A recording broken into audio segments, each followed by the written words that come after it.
This is Scott Brady with Progressive Property Management, and today we're going to talk about how you can spend less money on marketing your property when you have a vacancy. There are a lot of internet companies out there will have you spend a lot of money to find your next tenant. It's just totally unnecessary.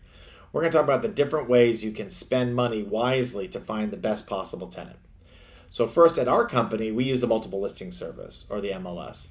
By putting a property in the multiple listing service, it goes to hundreds, if not thousands, of websites. Anybody looking for a rental property will know your property's for rent. And that includes Zillow, Trulia, Realtor.com, HotPads is a big one. So the bottom line is they're going to go everywhere. And we find with the properties that are of a little bit higher value, so anything that's a rental that's $1,500 to $1,600 or more, those people are going to be looking on the MLS sites and the multiple listing sites to find their next rental. The second way, which a lot of you are familiar with, is Craigslist. So Craigslist is free.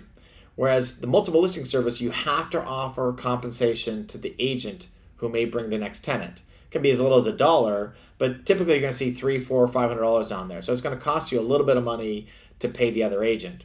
Craigslist is free. The only problem with Craigslist is that it's free. So you find a lot of, we call them creepy people on Craigslist, kind of out there who aren't necessarily qualified and they think they're going to find a buy owner, because a lot of people who manage their own properties decide to use Craigslist because it's free. There's a saying I learned many years ago that the most expensive word in the dictionary is cheap. And with Craigslist, even though it's free, you might not find the best quality tenant. So make sure you screen your tenant very carefully if you're using Craigslist. You carefully remember what you're doing, but particularly with Craigslist.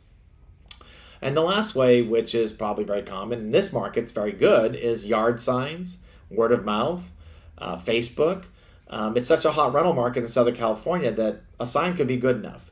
Now, this hot rental market will cool off and a sign won't be good enough. But as we speak, we want to make sure if you have a property that's for rent, particularly a multi-unit building, put up there that there's a vacancy and you are willing to accept and look at applications. So those are 3 ways you can save a little money when you're marketing your property for rent.